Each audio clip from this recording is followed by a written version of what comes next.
Hey, what is going on, ladies and gentlemen? My name is Rayge, and we are back today with a quick overview here of the Chaotic Storm raids. But now that we're able to go through all the way, as you can see, I'm at the very end here. I do want to quickly talk about what teams work for myself, but more importantly, guys, if you haven't checked out my video from a couple days ago in regards to the how you should be attacking and attempting these nodes, it's the best way to really optimize your Gear Tier 20 resources. So make sure you guys are doing that. The optimal strategy has been so far collectively as an alliance to focus in on the bio and skill lanes, and that allows you to actually utilize your energy so that you can get through the easier nodes and maximizing on every available node that you can, because with each node completed, as you can see right here, you're getting actually 130 fragments for the Gear Tier 20. So that's really just to go through it, right? So my video here today, guys, it's gonna be focused on the left side of these raids because of the fact that, you know, that's how we kind of navigate and go through. And I'm going to showcase for you my team as well, because you can see my upgrades, what works, and I'll talk to you as well about which ones are not having luck, as well as kind of kind of what's on the horizon for Marvel Strike Force, especially from a raid perspective. Now that we know the Vigilante skill raid team is here and they are going to be released in the coming weeks, well, how can we best prepare, and also what are the next future teams going to be looking like? So if you guys are also on the left side like myself, you'll know then that the first team we'll talk about is the tech section. In this case right now, the only options are the Orcus tech team, as you can see at the very top. This is how I built it up right now, guys. This team is able to do all 3 nodes at difficulty 5 on the highest level. Having said that, you can see obviously my Nimrod and my Omega, they can still be upgraded to Gear Tier 19. I did not do that. Oh, I actually did not realize my Nimrod, yeah, he can still actually use a bit of upgrades there. But, you know, funny enough, this team gets the job done. I would say the only difficult node is really the first node that you have to kind of manage correctly, and making sure that you're you know, obviously building up energy for node 2 and node 3, which are easier than the first node. Otherwise, yes, this 4.5 million total team power for Orcus does get the job done. Next up, we have the bio section.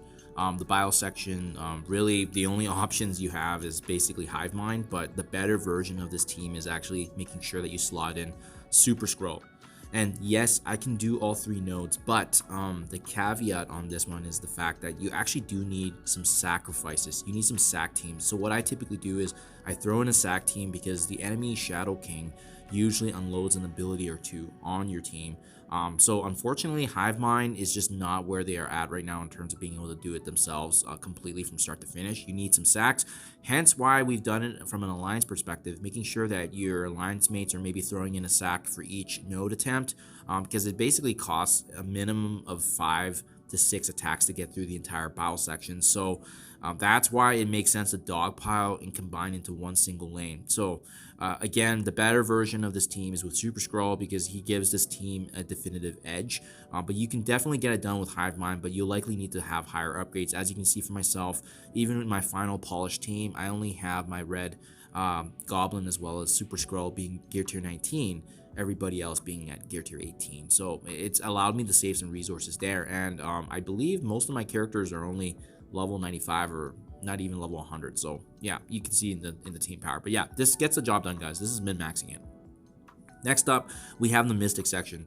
To be honest, I haven't had a chance to use the full Night Stalkers to tell you if it does work or not, because in the Mystic section, we're allowed absolute beauties for team members, right? We're allowed Odin, Null, Mephisto. So I just actually slotted my Blade and my Oath right there next to those 3, and I just hit auto on all 3 nodes, and it gets the job done. If you guys are using Night Stalkers, drop your experience down below. Is the full team working if you're not using Odin or Mephisto or Null? For myself, I just haven't invested in the full Night Stalkers even when we had Orcus raids, because we always had those variants, and I had Vow also slotted in as well. So it's just worked for myself, but that's how I've been able to save, and I am building up Blade and Oath now, as I do believe they're going to be strong considerations for Age of X, especially going through that first city section. So just something to be on the lookout for there as well. But as you can see, my Mystic team is quite strong, with the exception of Oath being need to be upgraded. But you don't even need Blade and Oath that high for these nodes if you have Mephisto, Null, and Mephisto. Odin, Null, and Mephisto, because they'll be able to get through the majority of the nodes anyways, and it's really just supplementary to have Blade and Oath. Then we have what's arguably the hardest section right now, which is the skill section. And there's not really options, guys. Like you can bring in Spire Society right now and do multiple attacks. That seems to be the given approach right now. So I've personally found that having Black Knight on this team has actually helped quite a bit. So you bring him in so that he has the retaliation attacks, and obviously the bigger the Black Knight, the more useful and more valuable your attacks will be. But remember, one of the big benefits of having Spire Society for raids is that they grant each other quite a bit of energy whenever you start off the match. So it's really important to leverage that and take advantage of that. That's why the multiple attacks are needed. You could also just throw in a burner team and then bring in this Black Knight version of the Spire Society. That's definitely a way to go, but make no mistake, you'll probably have to invest in a lot of these characters if you want to have success. That's why, as I alluded to earlier in the intro, just combine all your alliance mates into the bio and skill section. It's just going to allow you to go deeper and further, and that allows you to access more nodes, especially in the normal chaos raids that we're doing right now, where each node completion grants you gear tier 20 fragments. It makes the most sense, right? You're just using your energy where it matters the most and then getting through to the easier nodes. And then finally, the last and final section for the left side of these chaotic raids are the mutant section. And guys, it's an absolute joke. I just bring in my very historically dated extreme X-Men team combined with Old Man Logan, and I just hit auto 3 times. These are the character team levels that obviously are at utmost there. I brought most of them into Dark Dimension 7 and 8, as well as the exception being as you can see, Gambit there. But yeah, Old Man Logan carries the team, and then if you have all of them at gear tier 18 or 19, they're the easier nodes in the section.